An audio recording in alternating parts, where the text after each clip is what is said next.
हमारे साथ सोनपुर के महामंत्री मौजूद हैं बीजेपी के।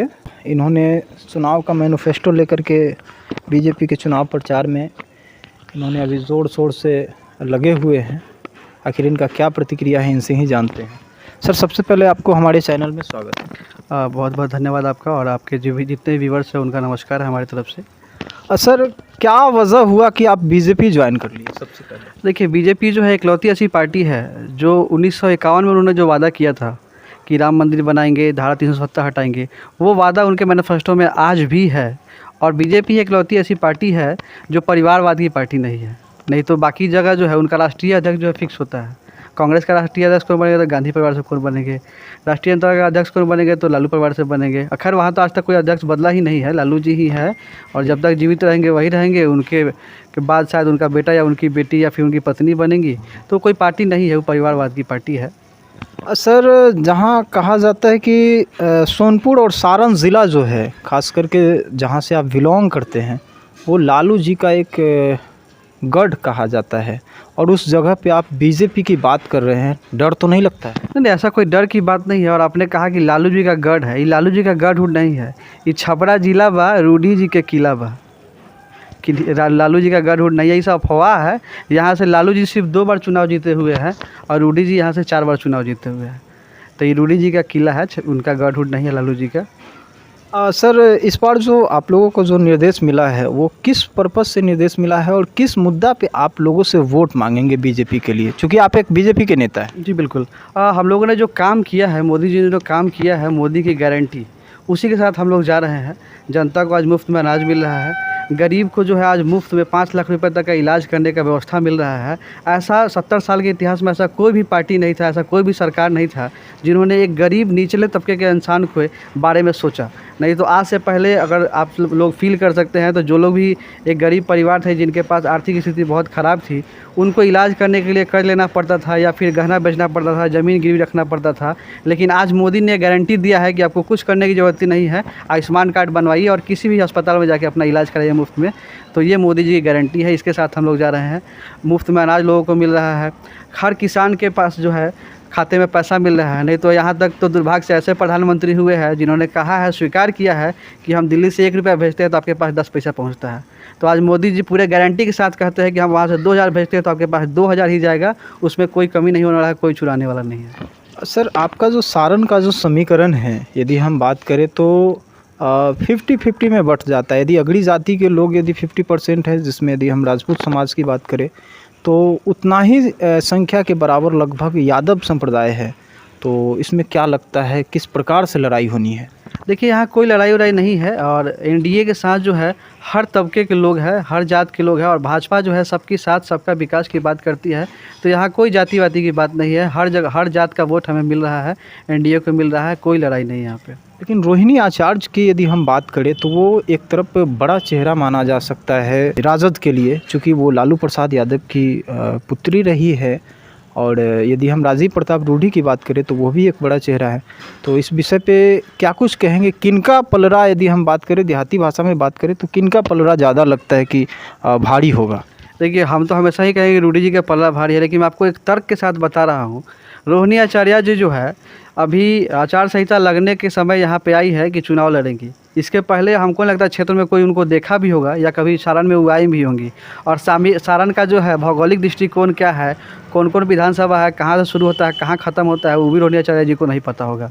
उन्होंने हमको लगता है उनका 44-45 साल उम्र है, और 44-45 दिन पहले भी सारण में नहीं आई है। अभी उनका 20-25 दिन ही हुआ होगा।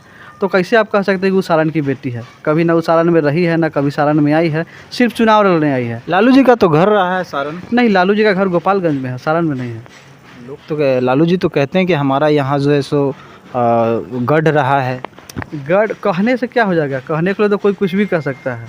यह गढ़ जो है किसी का नहीं है, यहाँ रूडी जी का किला है। आपको पहले भी मैंने कहा कि छपरा जिला बा और रूडी जी का किला बा। सर, किस पर्पस से लोग कमल को वोट करेंगे? आखिर कमल ही क्यों? देखिए, भाजपा एक ऐसी पार्टी है जो हर इंसान के लिए सोच रही है। आज मुफ्त में लोगों का घर बन रहा है, आज लोगों के हर घर में शौचालय बन रहा है, नहीं तो पहले हमारी माताएं बहनें जो है शौच के लिए घरों से बाहर जाया करती थी। आज मोदी की गारंटी और मोदी जी का काम का देन है कि हर घर में शौचालय है। आज हमारी बहनों को जो है, जिसको उन्होंने नाम दिया है इज्जत घर का नाम दिया है, किन्हीं को बाहर नहीं जाना पड़ रहा है। मुफ्त में अनाज की व्यवस्था हो रही है, बच्चों को पढ़ने की व्यवस्था है, मुफ्त में इलाज की व्यवस्था है। तो एक आम आदमी को और क्या चाहिए? आपको रहने के लिए घर मिल रहा है, घर में शौचालय है, नल जल से नीतीश कुमार ने पानी की व्यवस्था करा रखी है, आपको इलाज के लिए जो है आयुष्मान कार्ड से 5 लाख रुपए तक का गारंटी मिला हुआ है। तो एक आम आदमी को और क्या चाहिए? क्यों नहीं वोट देगा मोदी जी को? कोविडशील्ड का जो टीका जो आज से 4 साल पहले आप लोगों ने, हम लोगों ने, सब लोगों ने लिया था, उसका गलत प्रभाव जैसा कि देखा जा रहा है, तो इस विषय पे क्या कुछ कहें? देखिए, ये चाइना का जो है सुनियोजित तरीके से जो है ये प्रचार है, उसको विपक्ष जो है हवा दे रही है। क्योंकि आपने कुछ दिन पहले सुना होगा कि चाइना ने अपना जो है कोविड का जो है एक नया टीका बनाया है। तो जब तक उसको कोविडशील्ड जो आप लोग लगाए हुए उसको ख़राब नहीं कहेगा, तब तक तो नया टीका बिकेगा नहीं। तो चाइना के और तरफ से जो है महागठबंधन के लोग जो उसके प्रचार कर रहे हैं, क्योंकि आपको भी पता है कि महागठबंधन का सारा एजेंडा जो है चाइना और पाकिस्तान से चलता है। तो इसमें कहीं कोई कोविडशील्ड में भ्रम नहीं है। जनता से यही अपील है कि इस चक्कर में नहीं पड़े, ये सिर्फ अफवाह है, इस पर ध्यान मत दीजिए। सारण की जनता को क्या कुछ कहेंगे आप? सारण के जनता से हमारा अपील है कि आप अपने विकास के रफ्तार को बनाए रखिए। पुनः एक बार रोडी जी को जितवाइए, तीसरी बार रोडी जी को जितवाइए और तीसरी बार फिर मोदी जी का सरकार बनाइए, और छपरा में जो है विकास की रफ्तार जो है वो बढ़ते रहेगा। आपके विपक्षी तो कह रहे हैं कि मोदी जो है वो हमेशा से देश बेचने का काम किया है। कई एक एयरपोर्ट बेच दिए, कई एक रेलवे स्टेशन को बेच दिया, बस अड्डा को बेच दिया। अब न जाने बहुत तो नेता वैसे हैं कि कह रहे हैं कि हो सकता है कि आने वाले समय में तन का कपड़ा भी बेच दे।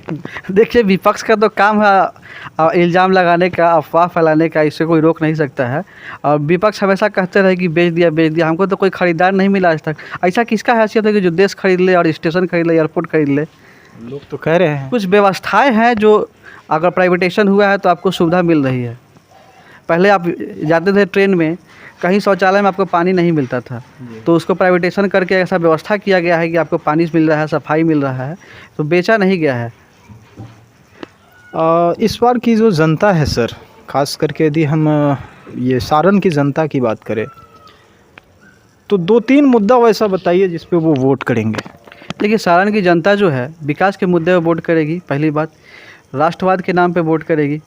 और बीजेपी ने जो किया है, मोदी जी गारंटी के साथ कह रहे हैं कि हम लोग जो किया है वो करेंगे।